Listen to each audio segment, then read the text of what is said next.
দলীয় দাপট দেখাবেন না। দল করলে আপনি সদাচরণ রাখতে পারবেন না। আমাদের চাঁপানবাবুদের ভাষাতে যদি আপনি দল সংগঠন করেন তাহলে আপনি তো পারবেন না, আপনার বাপও পারবে না। ওর ভিত্তি হচ্ছে হিংসা দিয়ে। দল সংগঠনের ভিত্তি কি দিয়ে? হিংসা দিয়ে। হিংসা দিয়ে গড়া। আপনি কি দিয়ে ভালো আচরণ করবেন? মাওলানা সাহেব পারে না, দেখছেন না নেটে একজন আর একজনের মুখে পেশাব করে দিচ্ছে। আরো কত কি মানুষ। আমি আপনাকে তখন থেকে বলেছি, আমাকে বলতে বলতে বলতে যদি ধুয়ে ছেড়ে দেয় আমি তার নামটা নিব না। কেউ গালি দেয়, যখন গালি শুরু করে তখন মা বোন দিয়ে শুরু করে, একবারে দিতে দিতে থেমে যায়। তখন আমি আবার রিং দিয়ে বলি, ভাইজান আরো গালি ছিল নাকি? মনে হয় আপনার টাকা শেষ হয়ে গেছে নাকি, যদি কিছু থাকে তো গালি দিয়ে নেন। আমি আবার রিং দিয়ে বলি, আপনি যেভাবেই বলেন না কেন আমার ভিতরে কোনো প্রতিক্রিয়া করে না। কিছুদিন আগে আব্দুল্লাহর বক্তব্য নিয়ে কেউ কিছু বলা বলি করছে, ভালোই বলছে। তখন ওই ছেলে ওর মাকে বলছে যে আম্মা কি করা যায়, মানুষ যেভাবে বলছে। তখন ওর আম্মা বলছে, এটা প্রথম, মুখ বন্ধ, মুখ খুলব না। তোমাকে আমি মানুষ করেছি সামনে আগানোর জন্য, পিছনে নয়। জীবনে কোনোদিন পিছন দিকে দেখবে না, পিছন দিকে দেখা তোমার নিষেধ। ওর মাই বলছে এই কথা, এই যে কয়দিন আগেকার কথা। আর মায়ে বলছে প্রথম হলো এই যে মুখখানে এভাবে মুখ বন্ধ, মানুষের ব্যাপারে মুখ খুলব না, সে যত বড়ই শত্রু হোক না কেন, এবং পিছন ফিরে দেখতে পাবে না। পিছনের দিকে তাকানোর জন্য আমি তোমাকে মানুষ করিনি, এটা আমি চাই না। তোমার কাছে মুখ খুলব না, সব কিছু উপরওয়ালা রাখে করে, ওখানে আশ্রয় চাও, পথ সহজ হবে ইনশাআল্লাহ, পথ সহজ হবে। রাতে উঠে আল্লাহকে কিছু বলতে শিখুন, পথ সহজ, বেঁচে থাকা সহজ, ঝামেলা দূর করা সহজ। রাতে উঠে কিছু বলতে না শিখলে সব সমস্যা নেমে আসবে। আল্লাহ নবী বলছেন, মানুষ যদি আল্লাহর ভয়ে কাঁদে তাহলে গাভীর বাঁট ওলান থেকে চাপ দিয়ে দুধ বের করে ভিতরে ঢোকানো যায় না, যেমন এইটা যেমন অসম্ভব, মানুষ যদি আল্লাহর ভয়ে কাঁদে তার জাহান্নামে যাওয়া তেমনি অসম্ভব। মানে রাতে উঠে কান্নাকাটি করে আল্লাহকে কিছু বলতেই হবে। এই বাক্য বললাম কেন? এত কান্নাকাটি করে বলার পরেও এর নেকি আল্লাহ নিজে হাতে দিবেন না, ফেরেশতাকে বলবেন লিখে দেন। আজকে আমাদের বিষয় হচ্ছে নফল সিয়াম। সিয়ামের নেকি কে দিবে? আল্লাহ দিবেন। আমরা কাছাকাছি এসেছি, আরম্ভ করতে যাচ্ছি একটু। রাসূল সাল্লাল্লাহু আলাইহি সাল্লাম বলছেন, লাইসা শাইউন আকরামা ইনদাল্লাহি মিনাদ দুআয়ে। আল্লাহর কাছে চাওয়া কাজটা যত প্রিয়, পৃথিবীর কোনো ইবাদত আল্লাহর কাছে তত প্রিয় নয়। চাইতে শিখবেন, চাওয়া কাজটা। চাইলেই খুশি, না চাইলেই বেজার। মাল্লা মেসালিলা এক জাবালাই, যে চায় না তারপরে অসন্তুষ্ট হন। এখনো নাকি এলাকাতে হাত তুলে দোয়া করা হয় সবাই মিলে। তো সবাই মিলে চাইলে তো বেদাত হয়, রাসূলকে অপমান করা হয়, তখন চাওয়া হলো কি করে? কেন চলে তা আমার জানা নাই। সভাপতি সেক্রেটারিকে তার জবাব দিতে হবে। সভাপতি সেক্রেটারি সাহেব, এটা বিদআত, প্রতিষ্ঠান চালাতে না পারলে আব্দুর রাহিব সাহেবকে হস্তান্তর করে রেখে দেন, আমি চালাবো ইনশাআল্লাহ। আমার কাছে স্বাভাবিক ব্যাপার আলহামদুলিল্লাহ। আমি হলাম কচুর পাতার পানি। কচুর পাতার পানি মানে আমার ভিত্তি বলে কোনো জিনিস নাই। কচুর পাতার উপরে পানি আছে, একটু বাতাস আছে, টলমল টলমল, এ পড়লো এ পড়লো এ পড়লো। ভিত্তিহীন মানুষ, আল্লাহর সাহায্যে চলি। মাস গেলে প্রায় 40 লক্ষ টাকা খালি বেতন লাগে। যান দেখেছেন, জাননি কেন?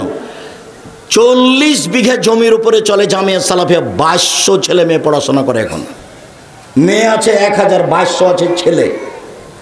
5000-এর বেশি ছেলে মেয়ে পড়াশোনা করে।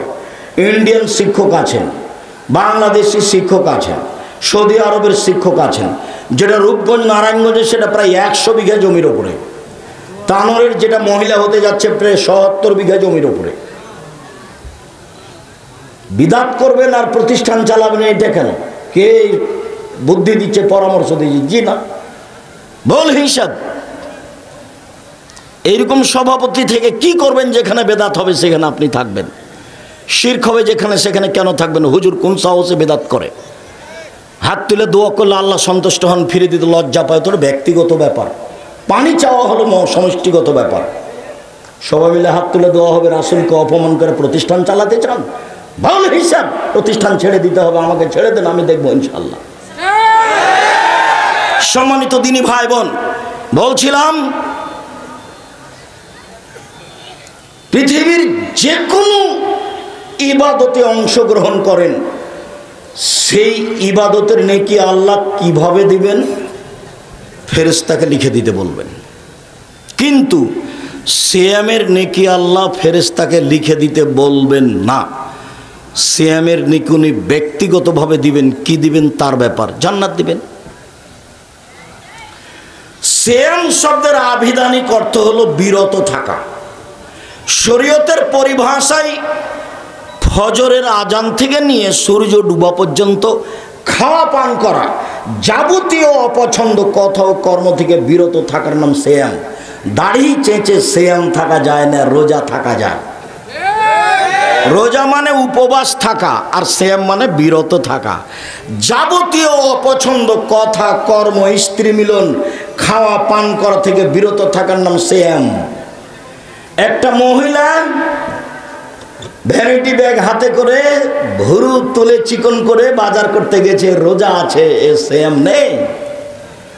ছোট ব্লাউজ পরে পেট পিট দেখিয়ে রোজা থাকা যায়, সিয়াম থাকা যায় না। ফ্যাশন বোরকা পরে রোজা থাকা যায়, সিয়াম থাকা যায় না। আপনি মহিলা মানুষ, ফ্যাশন বোরকা পরে আছেন কেন? শরম হয় না আপনার? আপনার স্বামী নেই? আপনার স্বামী কিছু বলে না? আপনার ছেলে নেই? আপনার বাপ নেই? যদি আপনার বাপ কিছু না বলে তাহলে ওকে চাচা বলে ডাকেন কাল থেকে। বাপ দেখবেন বাপ কাকে বলে। 1 মিনিট, এই ছেলে তুমি খেয়াল করো। দিনী বোন, আপনাকে আমি অনুরোধ জানাচ্ছি, আপনি একটু খেয়াল করে না, দেখেন বাপ কাকে বলে। আয়েশা রাদিয়াল্লাহু তাআলা আনহা বলেন, একদা আমার গলার হার হারিয়ে যাওয়ার কারণে সফরে আমরা সবাই আটকা পড়লাম। পানিও নেই, অজুও করতে পারি না। হাদিস বুখারী মুসলিম। সবাই বিপদে। তো জনগণ আমার আব্বাকে গিয়ে বললেন, জানেন কি ঘটেছে আপনার মেয়ে? কি ঘটেছে? এই যে গলার হার হারিয়ে দিয়েছে, খুঁজে পায় না, যেতেও পারি না, পানিও নেই, অজুও করতে পারি না, বড় বিপদে। তখন আবু বকর সিদ্দিক উঠে আসলেন মেয়ের কাছে। দেখছেন মেয়ের উরু রানের উপরে মাথা দিয়ে জামাই ঘুমিয়ে আছেন। বলেন তো জামাই কে? মুহাম্মদ সাল্লাল্লাহু আলাইহি সাল্লাম। এসে এমন ভাবে কয়েকটা কিল গুতা মারলেন। আয়েশা রাদিয়াল্লাহু তাআলা আনহা বলছেন, আমার স্বামী আমার উরু রানের উপরে মাথা দিয়ে না ঘুমালে আমি মায়ের কারণে দূরে সরে যেতাম, তিনি এত জোরে মারলেন। দিন দুপুরে মারলেন, 1400 মানুষের সামনে মারলেন, বিবাহদারী মেয়েকে মারলেন, জামাইয়ের সামনে মারলেন, পৃথিবীর সবচেয়ে বড় মানুষে মারলেন, পৃথিবীর সবচেয়ে বড় মানুষের সামনে মারলেন, পৃথিবীর সবচেয়ে বড় মহিলাকে মারলেন। পৃথিবীর সবচেয়ে বড় মানুষ হলেন জামাই। মানুষ হিসাবে নবী রাসূল বাদ দিয়ে সবচেয়ে দামি মানুষ হলেন আদম থেকে নিয়ে কিয়ামত পর্যন্ত আবু বকর সিদ্দিক রাদিয়াল্লাহু তাআলা। মহিলা হিসাবে হাওয়া থেকে নিয়ে কিয়ামত পর্যন্ত যত মহিলা এসেছে, যত মহিলা আছে, যত মহিলা আসবে, সবার চেয়ে দামি মহিলা হলেন আয়েশা রাদিয়াল্লাহু তাআলা আনহা। দিন দুপুরে খোলা মাঠে জামাইয়ের সামনে মেরে দিলেন, আবার হাত দিয়ে মারলেন। এত বড় বাপে এত বড় বেটিকে এত বড় মানুষের সামনে খোলা মাঠে মেরে দেন। আর আমার মেয়ে ক্লাস 10-এ পড়ে, ঢং করে ভুরু তুলে চিকন করে বাজারে যায় ভ্যানিটি ব্যাগ নিয়ে। আমি তাকে ধমকও দিতে পারি না। আমি আমার বাপ, আমার মতো বাপ বেঁচে থাকার চেয়ে মরে যাওয়া ভালো। এতিম হিসেবে মেয়ে থাক, জামিয়া সালাফিয়া লালন পালন করবে ইনশাআল্লাহ। 519 জন এতিম আছে, আপনার মেয়েও তার মধ্যে থাকবে। এরকম কাপুরুষ বাপের প্রয়োজন নেই, এরকম পশু প্রাণীর মতো বাপের প্রয়োজন নেই। এই মেয়ে, তোমার বাপ নেই? তোমার নখটা বড় কেন? নখে নেইল পালিশ কেন? ইহুদি খ্রিস্টানদের পতিতালয়ের মেয়েদের নখ হচ্ছে বড়, নখে নেইল পালিশ থাকে। ইহুদি খ্রিস্টানদের পতিতালয়ের মেয়েদের নখ বড় থাকে, নখে নেইল পালিশ থাকে। ইহুদি খ্রিস্টানদের পতিতালয়ের মেয়েদের নখ বড় থাকে, নখে নেইল পালিশ থাকে। তোমার নখ বড় কেন? শিষ্টাচার কাকে বলে? 1 মিনিট। রাসূল সাল্লাল্লাহু আলাইহি সাল্লাম একদা বলছেন, পৃথিবীর মানুষ শুনে রেখো, কেউ যদি 3টে মেয়ের লালন পালন করে, 3টে মেয়ে, 3টে বেটি লালন পালন করবে, বাস বাপ জান্নাতে চলে যাবে। তিনি কিভাবে বলেন? 1, আল্লামাহুন্না, মেয়েকে বিদ্যা শিখিয়ে দিল। 2, আদাবাহুন্না, মেয়েকে শিষ্টাচার শিখিয়ে দিল।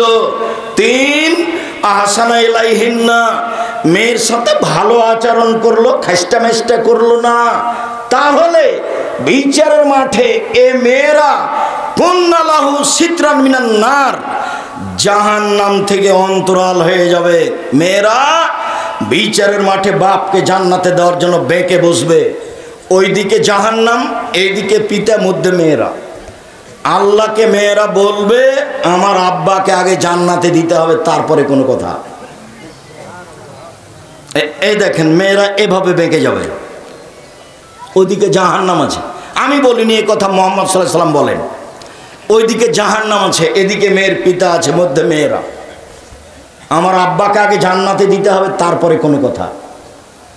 এমনভাবে শক্তভাবে বেঁকে যাবে। তো পিতা কি করলো যে মেয়ে এত বড় কাজ করবে? 1, বিদ্যা শিখিয়ে দিল। 2, শিষ্টাচার শিখিয়ে দিল। আব্দুর রাজ্জাক সাহেব বিদ্যা তো কোনো রকম বুঝি ছেঁচড়া মেচড়া করে, তো শিষ্টাচার কি জিনিস? কেন শিষ্টাচার? ঘোড়ার ডিম। কারো তো জানা নাই শিষ্টাচার কি জিনিস, এমনিতেই চলছে। শিষ্টাচার কি জিনিস? শিষ্টাচার কাকে বলে? নাচল বাজারে আপনার স্ত্রী ভ্যানে টিভি ঘাড়ে করে একটা পিয়ে নিয়ে এসেছে, আয়না কিনে নিয়ে এসেছে, সেটা হলো রুই মাছ। এটা কি শিষ্টাচার? আপনার স্ত্রী একটা তরকারির বাটি কিনেছে, সেটা হলো কাতল মাছ। এইটা কি শিষ্টাচার? আপনার স্ত্রী কিছু প্লেট কিনেছে, তাতে আছে চিংড়ি মাছ। এইটা কি শিষ্টাচার? আপনি একটা আপনার ছেলে মেয়ের পেশাব পায়খানার জন্য পট কিনেছেন, সেটা আবার ঘোড়া। এইটা কি শিষ্টাচার? আপনার স্ত্রীর, আপনার মেয়ের নখ বড় আছে, নখে নেইল পালিশ আছে, এইটা কি শিষ্টাচার? ভুরু তলে চিকন করা হয়েছে, এইটা কি শিষ্টাচার? সামনের মাথার চুল বড় করা, ছোট করা আছে, পিছনে কাটা আছে একটু বড়, এইটা কি শিষ্টাচার? আপনার মেয়ে স্কিন পায়জামা পরে আছে, অঙ্গ প্রত্যঙ্গ লজ্জা স্থানও বোঝা যায়, এইটা কি শিষ্টাচার? আপনার মেয়ে একটা এমন বড় ফাঁকা পায়জামা পরে আছে যাতে আর একটা মানুষ ঢুকবে, এইটা কি শিষ্টাচার? আপনার স্ত্রী আপনার বাচ্চাকে জামা পরাচ্ছে, কোন হাতটা আগে ঢোকাতে হবে, বাম হাতে ঢোকাতে হবে না ডান হাত ঢোকাতে হবে জানলো না, এইটা কি শিষ্টাচার? বাচ্চাকে কোন স্যান্ডেলটা আগে পরাতে হবে, ডান পায়ে না বাম পায়ের, সে জানলো না, এইটা কি শিষ্টাচার? বাচ্চাকে দুধ খাওয়ায় প্রতিদিন, একবারও বিসমিল্লাহ বলে না। বিসমিল্লাহ না বললে এই দুধ শয়তান খাবে, নিশ্চিত খাবে, অবধারিত খাবে, খাবেই খাবে। আল্লাহর নবী বলেছেন খাবে, অতএব এই দুধ শয়তান খাবে, এ কথাই চূড়ান্ত। আপনার স্ত্রী একবারও বিসমিল্লাহ বলে না, এইটা কি শিষ্টাচার? ভাতের পাতিলের মাঝামাঝিতে চামচ ডুবিয়ে ভাত উঠাই, এটা কি শিষ্টাচার? গামলার মাঝামাঝিতে চামচ ডুবিয়ে মানুষকে ভাত তুলে দেয়, এইটা কি শিষ্টাচার? বাচ্চা যখন শয় তখন আপনার স্ত্রী এমনিতে শয়ে দেয়, ডান কাতে দোয়া পড়ায় শয়টা হবে, এমনিতেই শয়ে দেয়, এইটা কি শিষ্টাচার? পেশাব পায়খানায় যাবে তখন দোয়া বলে দেয় না, এইটা কি শিষ্টাচার? গিলাসটা হাতে নিলে বারবার বলতে হবে, আম্মু বাম হাতে ধরো না, আম্মু বাম হাতে ধরো না, ডান হাত ডান হাত ডান হাত। বাম হাত ধরে কি বা ডান হাত ধরবে, কিছুই বললো না, এইটা কি শিষ্টাচার? শিষ্টাচার কাকে বলে বুঝতে পারলাম না। আল্লাহ নবী বললেন, 1, মেয়েকে বিদ্যা শিখিয়ে দিল। 2, মেয়েকে শিষ্টাচার শিখিয়ে দিল। 3, মেয়ের সাথে ভালো চাল চলন করলো। তাহলে বিচারের মাঠে মেয়েরা জাহান্নাম থেকে অন্তরাল হবে। ওইদিকে জাহান্নাম, এদিকে পিতা, মধ্যে মেয়েরা। আমি বলিনি এ কথা, এ কথা মুহাম্মদ সাল্লাল্লাহু আলাইহি সাল্লাম বলেছেন।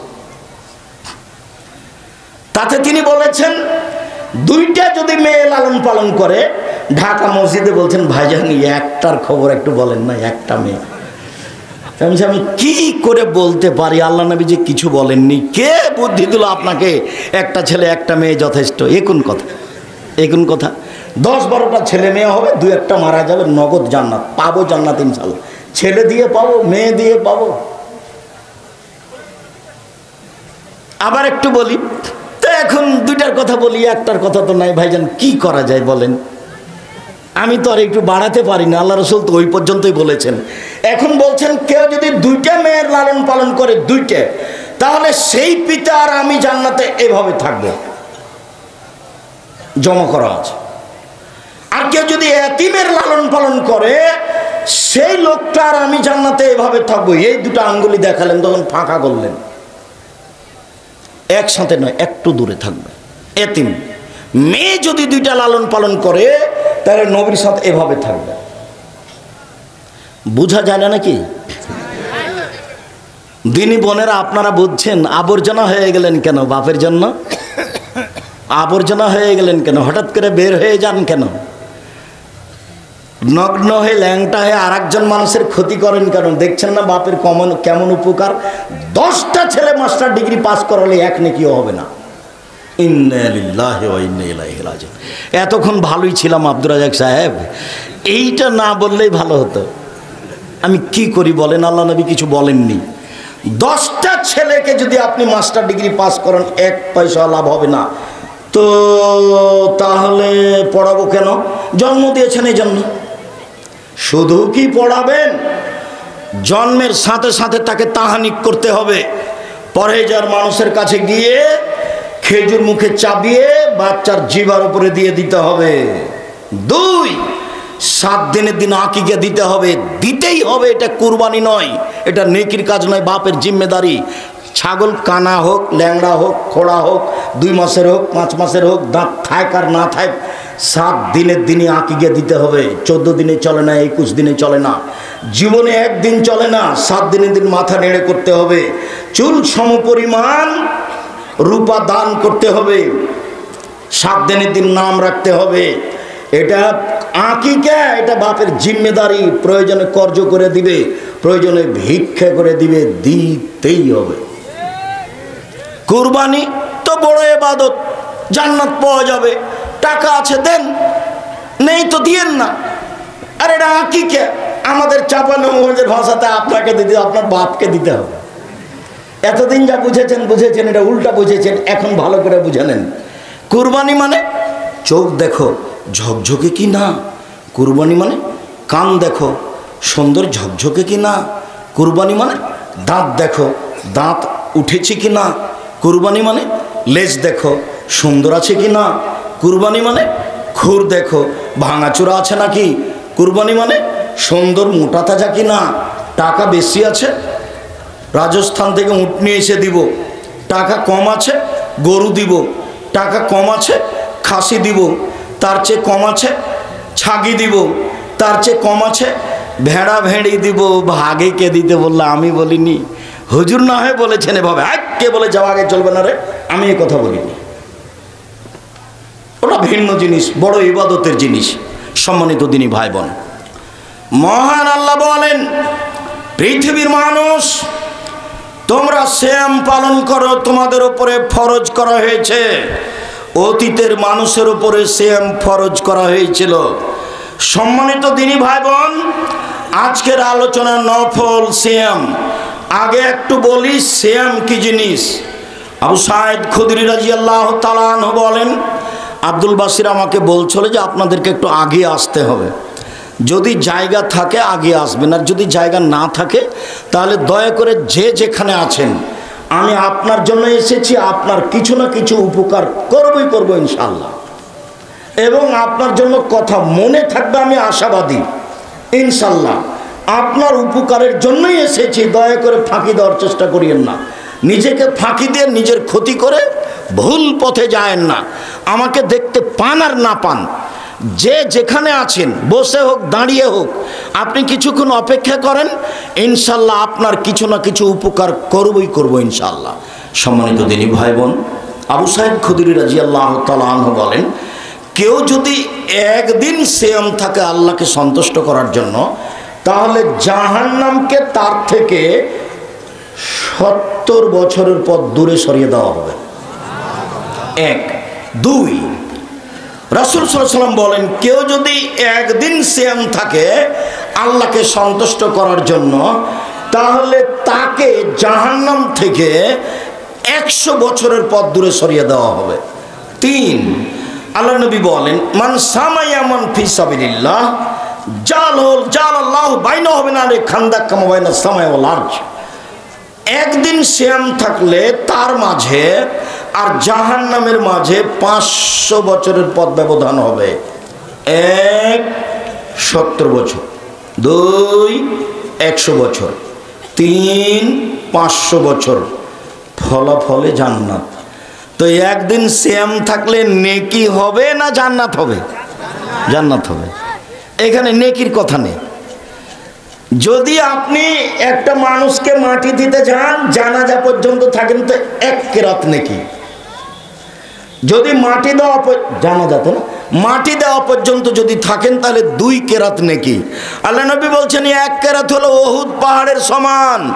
উহুদ পাহাড় মানে 4 কিলোমিটার প্রশস্ত, 8 কিলোমিটার লম্বা, নিচে কত আছে মানুষ জানে না, তার নাম 1 কেরাত। তো মাটি দেওয়া পর্যন্ত 2 কেরাত। মাটি দেওয়ার পরে যদি সবাই মিলে হাত তুলে দোয়া করেন তাহলে আবার সবই গেল। আমাদের চাঁপাইনবাবগঞ্জের ভাষাতে আমও গেল, ছালাও গেল, কাঁদতে কাঁদতে 2 চোখও গেল। কিছুই হবে না। বেদাত করে রাসূলকে অপমান করে কিছু হবে না। লাশ সামনে রেখে বক্তব্য চলবে না, বক্তব্য হারাম। চেয়ারম্যান, মেম্বার, এমপি, মন্ত্রী, গ্রামের লোক বক্তব্য দিবে, বক্তব্যই হারাম। ওখানে শুধু কথা থাকবে, এর ঋণ আছে নাকি?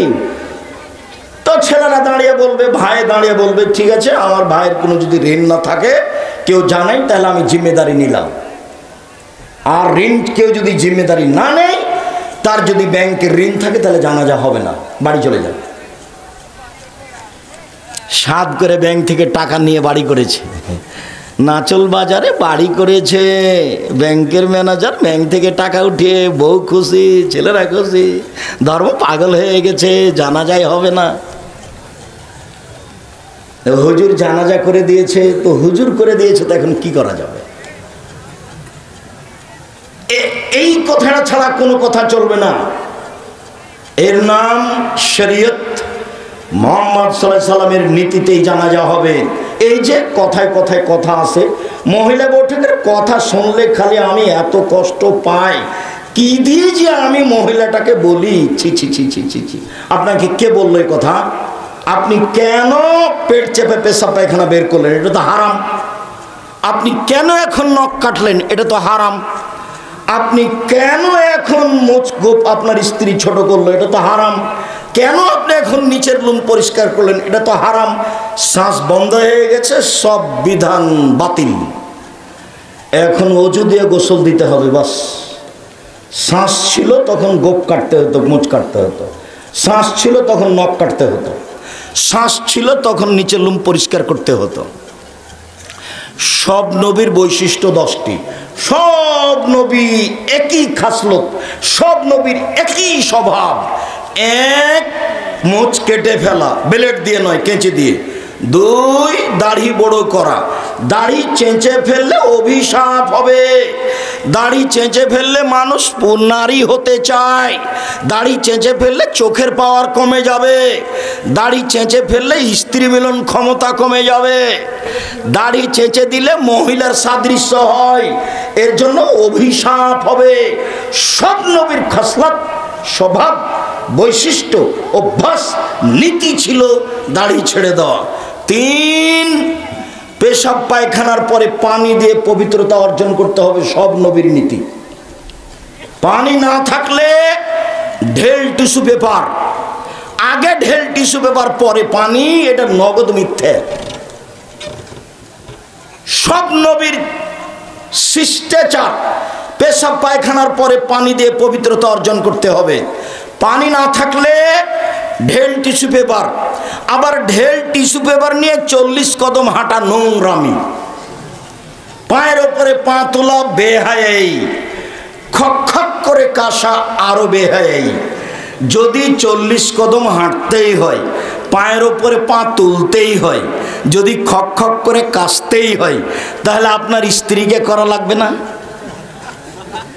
আপনি একাই পবিত্রতা অর্জন করে জান্নাত পেতে চান, মহিলাটাকে জান্নাত যাওয়া লাগবে না? আব্দুর রাজ্জাক সাহেব, মহিলা যদি ঢেল ধরে হাঁটে তো কেমন কেমন লাগে? আরে ওকে যদি কেমন কেমন লাগে আপনাকে দেখে, তা আপনি যখন ঢেল ধরে হাঁটেন তখন তাকেও কেমন কেমন লাগে? ধর্ম কি পাগল হয়ে গেছে? ধর্ম একজন লোক দিয়ে চলে যার নাম মোহাম্মদ সাল্লাল্লাহু আলাইহি সাল্লাম। 40 কদম কেন, 40 ঘন্টা পরে যদি টিস্যু পেপার ফেলেন তাহলে মনে হয় পেশাব আসলো, পেশাব আসলো। এটা ওয়াসওয়াসা, শয়তান ধরেছে আপনাকে, আপনি আর পবিত্র হতে পারবেন না। পদ্ধতিটা আছেন রাসূলের। এদিকে দেখেন, এদিকে আপনি মহিলা মানুষ খেয়াল করতে পারছেন, প্রজেক্টটা দেওয়া নেই তো আপনি গল্প করছেন কেন? আপনাকে তো আমি বলেছি আপনার গায়ের উপর দিয়ে আর একজন চলে গেলে মুখ খুলবেন না। কষ্ট করে এখানে এসেছেন, আমিও আপনার জন্য এসেছি। আমি আপনাকে অন্তর থেকে ভালোবাসি, আপনি নাচলের মহিলা হিসাবে আরও আমি ভালোবাসি।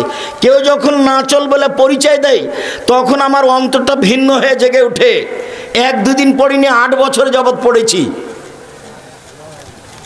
মৌলানা আতাউল্লাহ, মৌলানা শীষ মোহাম্মদের ভাত নিয়েছি দুপুরে 8 বছর যাবৎ, আব্দুল হাফিজ চেয়ারম্যানদের বাড়ি থেকে, প্রিন্সিপালের বাড়ি থেকে। এই যে আমার ডান দিকে বসে আছে, ওর মার নাম ধরে ডাকতো তার দাদি, ওর মার নাম খালেসা। খালেসা, এই ভাত দাও তো তাড়াতাড়ি। খুব মানসম্পন্ন মহিলা, চোখে চশমা দিয়ে থাকতেন, আমি খালি দেখতে পাচ্ছি। আব্দুল হাফিজের মার নাম ধরে ডেকে বলতেন। কাজের মহিলা থাকতো অনেক, আল্লাহ তাআলা চলে গেছে, ওদের মাফ করো আল্লাহ আমিন। স্টেশন মাদ্রাসার সাথে যত মানুষ পুরুষ নারী ছিল, আল্লাহ তুমি ওদের মাফ করো, ওদের তুমি কবরের শাস্তি মাফ করো, ওদের তুমি কবরকে প্রশস্ত করো, ওদের তুমি কবরকে আলোকিত করো। লুৎফল হাজি, যার জায়গির হয়নি লুৎফল হাজির বাড়িতে খাবে। লুৎফল হাজির মেজাজ, দুপুরে খাওয়ার সময় ডাল নেই, তো স্ত্রী বলছেন যে বউ বেটি নিয়ে পায়নি, ব্যস্ততা সব করতে। আমি ওটা বলছি না, আমি বলছি ডাল নাই কেন? না, বাড়িতে ছেলে মেয়ে বেশি, একটু কাজবাজ করছিল, ওরা বউ বেটি রান্না করতে পারে না। আমি এটা বলছি না, আমি বলছি ডাল নাই কেন। খুব জেদি মানুষ, জীবনের চেয়ে বেশি ভালোবাসতো মাদ্রাসাকে, জীবনের চেয়ে। এখানে টিন সেট ঘর ছিল, নিজে মাটিতে নেমে গিয়ে পা চাপা দিয়ে মাটি কাদা করে মাটি উঠিয়ে দিচ্ছেন, দেওয়াল দিচ্ছেন, উপরে মাটি দিচ্ছেন, আমরা সাথে আছি। আল্লাহ তুমি এসব মানুষকে মাফ করো। ভাবে মনে হতো জীবনের চেয়ে বেশি ভালোবাসেন প্রতিষ্ঠানকে। এই প্রতিষ্ঠান নিয়ে আপনারা কেউ ছিনিমিনি খুলবেন না। এই হিসাব বাদ দেন, মন বড় করেন, প্রতিশোধ নেবেন না, কেউ কাউকে ঘায়েল করার চেষ্টা করবেন না। সবাই মিলে প্রতিষ্ঠানকে জীবন বাজি রেখে ভালোবেসে আল্লাহকে সন্তুষ্ট করার জন্য কাজ করেন, আল্লাহ ভালোবাসবেন। ওই ভালোবাসার সুবাদে আপনি যখন বলেন আমার বাড়ি নাচল, তখন আমি ভিন্নভাবে আপনার সাথে কথা বলি।